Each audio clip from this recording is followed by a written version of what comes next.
waiting on the sidelines for a long time. Now I'm finally getting in the game. It's about time. 'Cause this is my time. This is my time. The only thing I consider impossible is losing. I've been waiting on the sidelines for a long time. Now I'm finally getting in the game. It's about time. 'Cause this is my time. This is my time. The only thing I consider.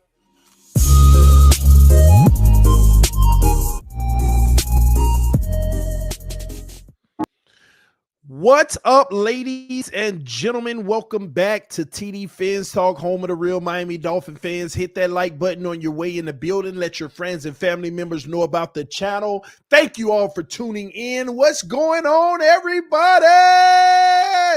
Party people in the... Hey, man, listen. We got breaking news. Xavien Howard's getting cut. Emmanuel Ogbah's getting cut. Cap rising. We're going to talk about that and more here on TD Fans Talk today. So many details we got to get into. But before we do, we want you to know that this stream is being powered by BetUS.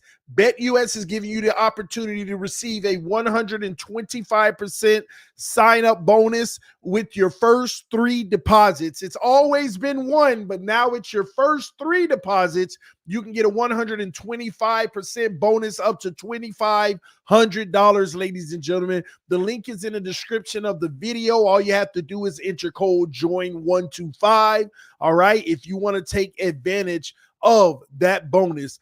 BetUS 24/7 customer service with 24-hour quick payouts, ladies and gentlemen. All right. One thing that I love about BetUS is the fact that it has all the futures already listed, ladies and gentlemen. When you look at it, the odds for Aaron Rodgers winning comeback player of the year is plus 600. At first, I told myself, man, I might want to get on that plus 600 for Aaron Rodgers, but then I remembered Joe Burrow's coming back. He could win it. Herbert could win it. Trevor Lawrence could win it. Deshaun Watson could even win it. I mean, it's so many quarterbacks this year that's going to be eligible for comeback player of the year. So I had to pump the brakes. If you think Aaron Rodgers has a chance, hey, get on this money line, all right?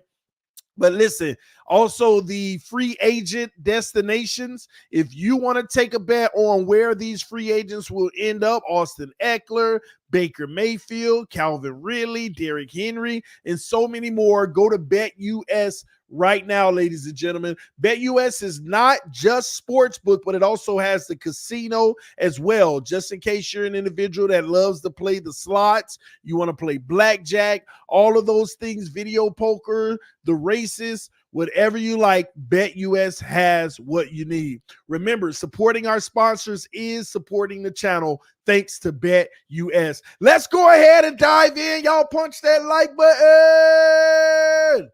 Let's see if y'all hitting this like button. Let me check it out, man. How many likes we got? How many likes do we have? Let's see. 63. Come on, we got to get at least 100 likes so we can get 300 people in the building. All right. Cease007. What's up, homie? He in the house. He said, TD, you said the Dolphins should have traded X a few years ago when they could have gotten something for him. Now, if we Van can get Justin Fields, I would be happy. Let's start there. Okay. Let's start there. That's what I be talking about, man. I'll just be saying stuff just to rattle people up. When I told y'all 3 years ago, for the love of me, trade Xavien Howard. Gosh, get a first round pick. He is worth a first right now. Trade him now. I went through so much bashing. Y'all know I don't care about going through the bashing, but I got to let it be known. I went through so much bashing. This idiot always trying to get rid of our best players. Trade Xavien Howard. Are you crazy? Why would we do that? Why would we do this? This is what I'm talking about. Man.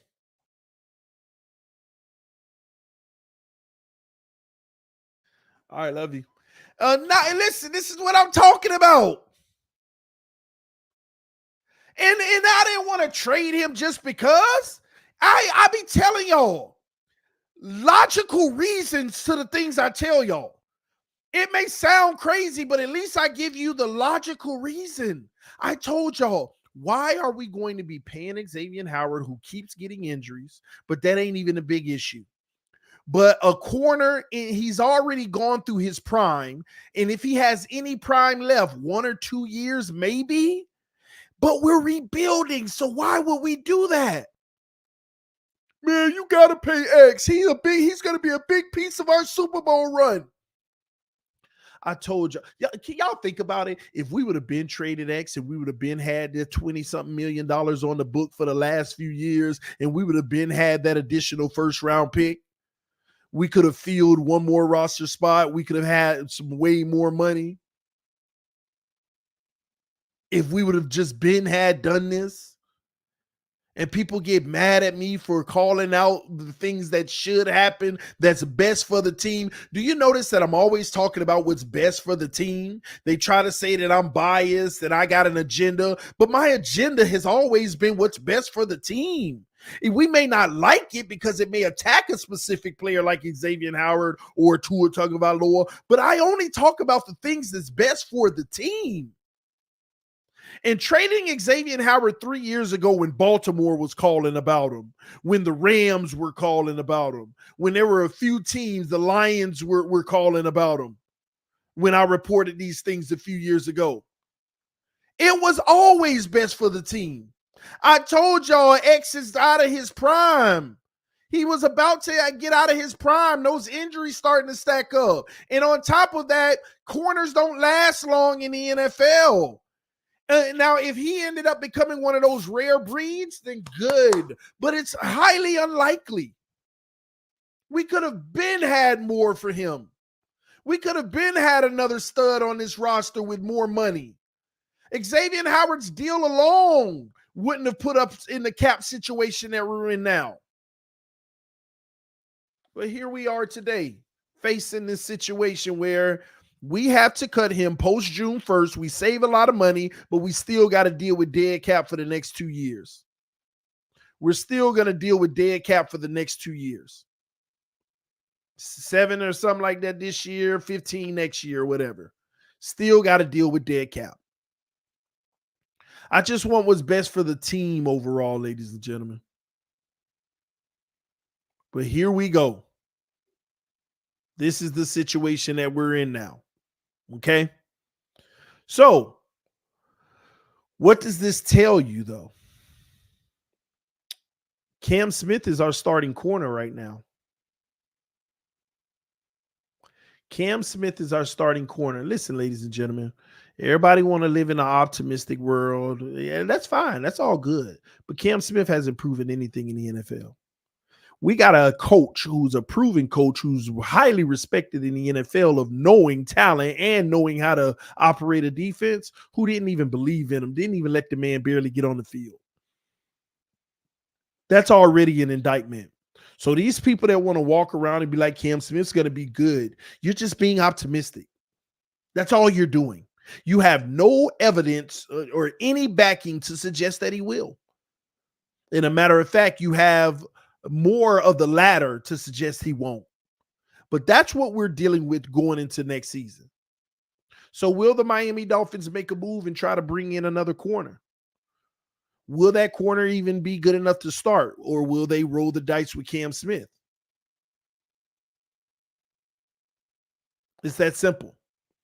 Now Goat, the homie Goat just said in the chat, Cam Smith was a first round talent. There's no way he wasn't better than Eli Apple. Well, we drafted Noah Ogbah in the first round. Eli Apple was definitely better than him. Now, he wasn't a first round talent. He was a second round talent. But same thing, bro. At the end of the day, we know that all first round picks don't work out. And what they saw in year one, they weren't happy with. They were not happy with. And it wasn't just because Xavien Howard and Jalen Ramsey's here, because that would make a lot of sense. Well, you got 2 big-time paid corners and stuff. You just can't play them yet. Yeah, but when those guys had injuries, he still couldn't get no shake on the field. Someone said Eli Apple was a first round pick. Yeah, but we're talking about an old version. So we kind of know that. Okay. But that's the situation that we're in. Okay. Um, but this is what I'm talking about. I just want to do what's best for the team. And we missed out on a huge opportunity with Xavien Howard, and everybody got mad at me for even suggesting it. And what did I say back then, 3 years ago? I said, when you look up 3 years from now, you're going to realize that we wasted nothing but time and money and potential draft picks not moving on from Xavien Howard. Mark my words. Time will tell. Here we are today, and time is officially told. And let me tell y'all something. They created it so that Xavien Howard had an opportunity to be a part of the Super Bowl run for 1 year. The one piece that hasn't sat into the Dolphins community is the fact that everyone technically, this is something that's low-key happening in the Dolphin community, and it kills me, right? Everyone low-key ignores the fact of what were the true goals of the Miami Dolphins this year. Low-key, everybody's ignoring that. What were the Miami Dolphins' true goals this year? It wasn't to win a Super Bowl, ladies and gentlemen. The Miami Dolphins' true goals were to go to the AFC Championship game. And they had a plan for the following year, which is this year coming up, to have won a Super Bowl, make progress. They failed miserably. They failed miserably. And here's the sad part.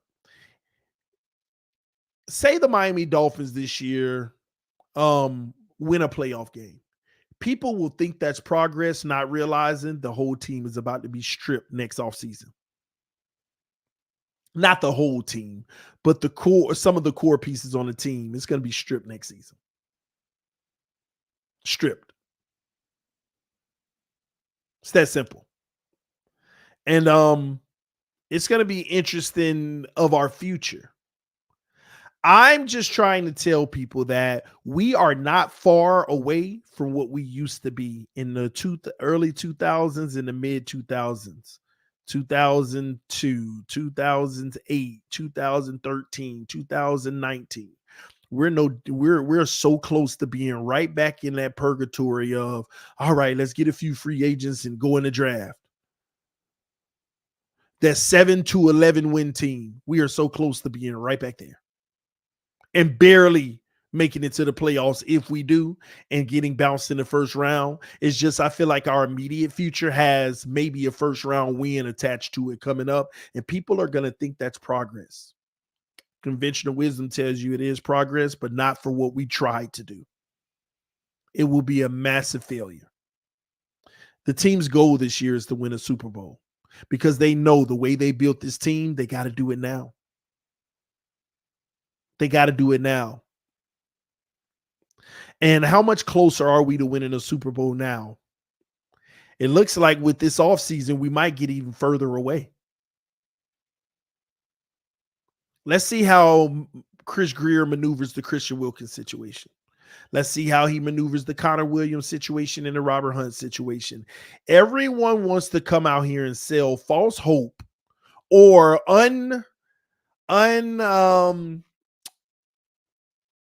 solidified hope. Let me use that word. Unsolidified hope. What do I mean by that?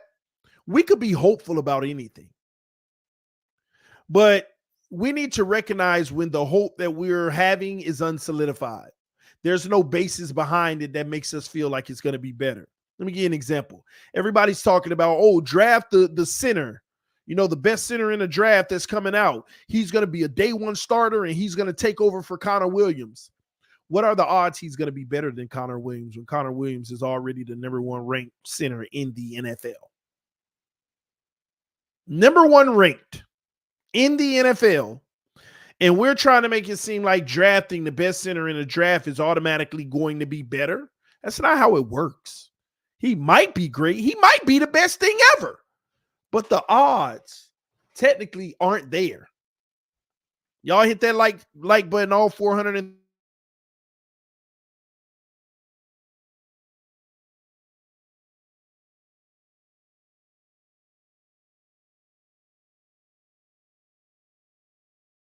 Thank you.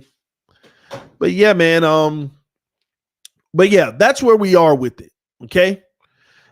Fins up, number one center, well, rating according to PFF. You know that thing in the playoffs that they put on the screen that ranks every player in the NFL that the NFL themselves use? Yeah, that ranking. That ranking. Okay? But that's what we do. We automatically think everything we bring in is going to be better than what we let go of. Now we're going to be operating off of a lot of hope like we did 2 years ago when I told y'all. I told y'all 2 years ago, this year is the year of hope. We hope this happens. We hope that happens. We hope that happened. We had 20 hopes. This year coming into this season, right now we got like 38 hopes. I counted the other night. And after free agency and the draft, hopefully it's like 20 something, but it's still a lot of hopes. Still a lot of hopes. Casuals refer to PFF. Hey, call it what you want, but at least they do the work. There's no other data provided. It's funny how the only form of data everybody wants to make it seem like it's the worst thing ever. It's data. It isn't the gospel. It isn't the end all be, but it is a form of data. The only other form of data you have is your eyes. There ain't no other data out there. So I go off of my eyes and I look at PFF because at the end of the day, it's the only set of true data the NFL has. So you could say it's the casual thing all you want. Well, people will say your opinion is casual. So at the end of the day, Ogbah getting cut, we already knew that was happening. That ain't news. That ain't nothing new, okay? Now the salary cap going up. Let me help y'all out again. Salary cap goes up and everybody goes crazy. We have more money now. Yay, yay, yay. Again, they always say that I'm a Debbie Downer. But the salary cap going up doesn't mean a team could do more. I don't like this is a math lesson, and I don't say this to be arrogant or make anybody feel dumb, but I do try to share the knowledge that I do have in educational moments. This is an educational moment. So for those who were never good at math or understand statistics and numbers, let me explain to you. The salary cap going up does not mean a team can do more. It just means players have an opportunity to get paid more. That's it. When people say, oh, we have an extra $16 million, we could get more players now. That's not true. Let me give you an example.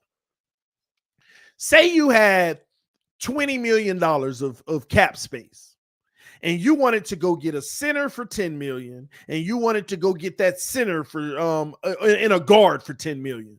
All right, we know what we're going to use our $20 million cap on. We want to go get a center for $10 million and a guard for $10 million. Okay. Oh my gosh, the NFL just raised the cap to 30. We can get more players. No, you can't. Because now when you go get that $10 million center, the entire NFL says, no, we got extra money. We're going to outbid you. I want to give them 11 and a half. No, we got extra money. I'm going to outbid you. I want to give them 13. Crap. Got them for 13. And when you do that across your roster, you look up and say, where did the extra money go? The players are making more money now. It doesn't mean you can make more moves. That's not how it works. I don't know why people get this. Like you got to understand how it's inflation. It's NFL inflation. I used this example on the huddle today.